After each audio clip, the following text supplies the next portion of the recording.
Hello everyone, Matt at Fisher's here.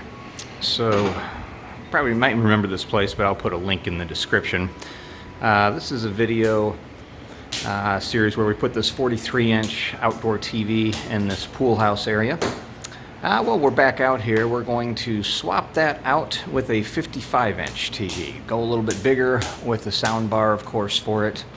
I'll put, again, a link in the description below to the original video, but that there was a 43-inch outdoor TV with soundbar.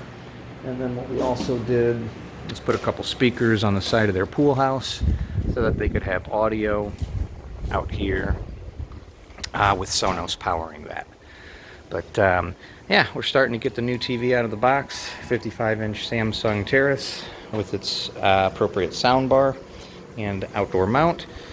And then we're going to get that up there and we'll roll along and see how it goes. Alright guys, so we've got the 43-inch down. Now I'm going to move over here to this 55 Samsung Terrace. Kind of give you an update here.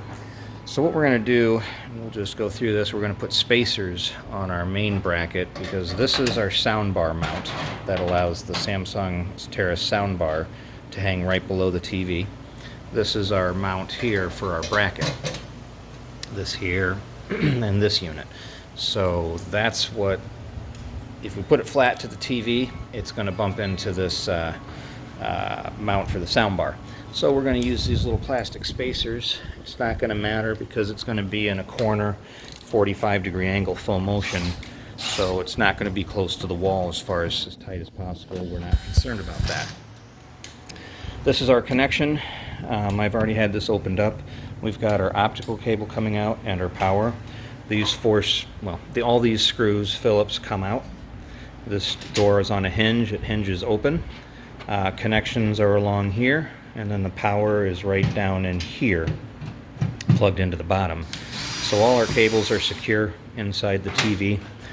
And again, now Mark is using those spacers so that the mount is not bumping up against and touching our soundbar mount. That's what our mount will look like.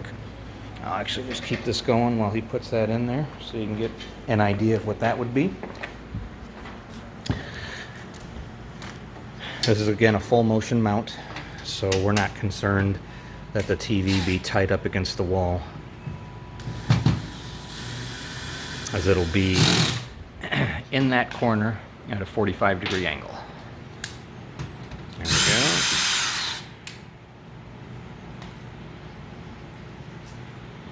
go. Alright.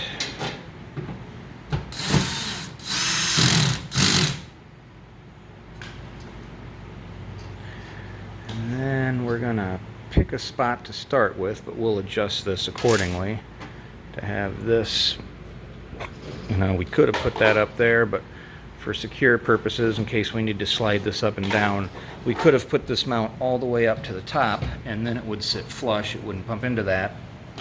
But if we want the ability to change the height level of this bracket on the TV by using these spacers, this gives us all these holes here to where we can go down into the soundbar mount if we need to. We're going to start about right there in the center.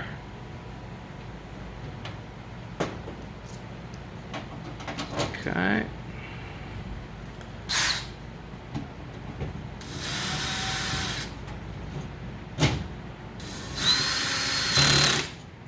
Good. And we'll match that one up over here. That looks like it to me. Awesome.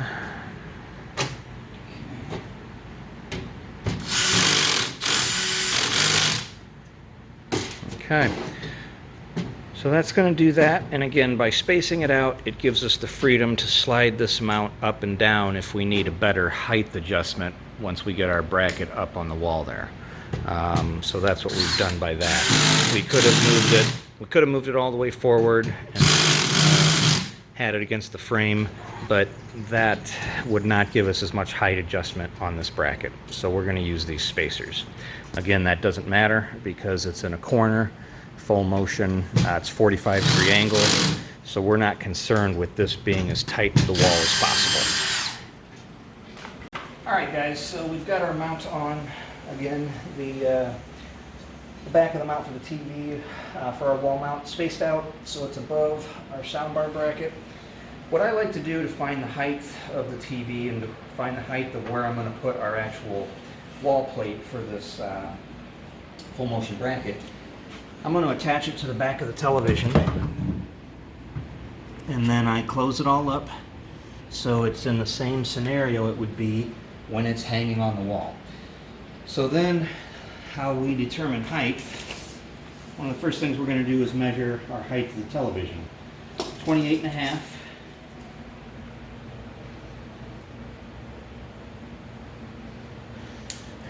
We could measure our width too, but being it's a 55, it's going to be around 48.5 to 48.75. Should be. Okay, 49. Maybe a 1/4 inch off.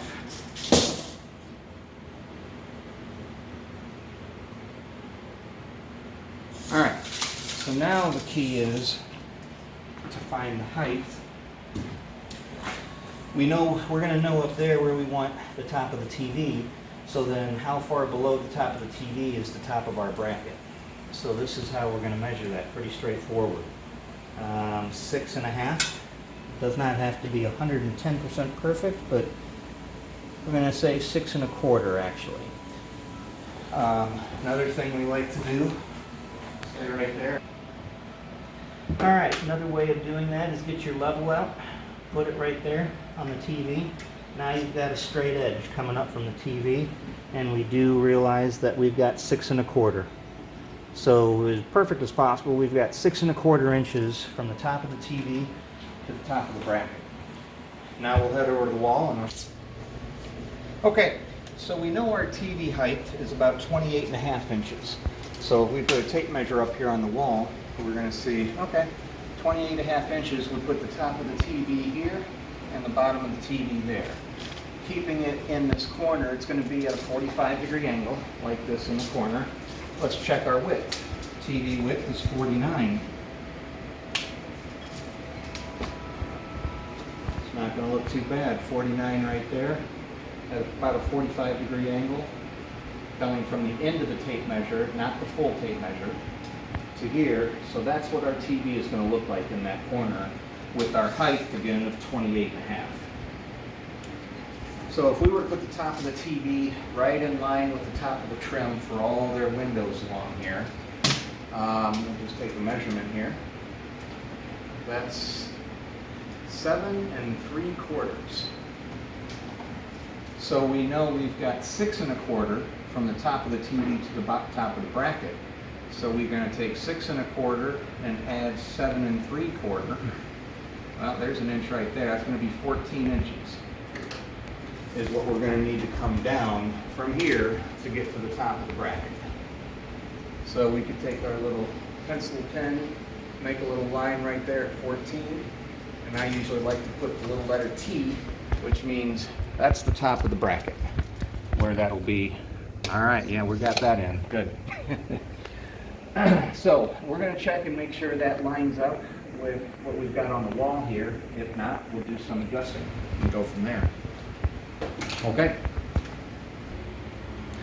All right, one other thing, guys. We're almost ready to get the bracket up there where it needs to be. But normally you would take your stud sensor and find where the studs are. A little bit different here, because we took our old bracket down. That was in a stud because this is an outlet box here. So we know we've got a stud right here. I'll just make a little more noise. We know we've got a stud here, and that's going to tell us where one stud is for the bracket. Let's look over. We've got our power protection here with an outlet here. That's a good place to look first for another stud. We've got a stud just to the right of it. Another way I know that without even using a stud sensor, I can see the nail holes of where they nailed this plywood up. There's one here. There's one here, and we come down even more, one there. And you can definitely, you can hear that hollow difference between solid. So those are our two studs of what we're going to use for the bracket. Alright guys, if there's a knock on Samsung, it would be, why do they have these ridiculous power blocks? I mean, what a hog. But we have a solution for that to mount it. We're going to use this, we actually use it for cable or satellite boxes at times.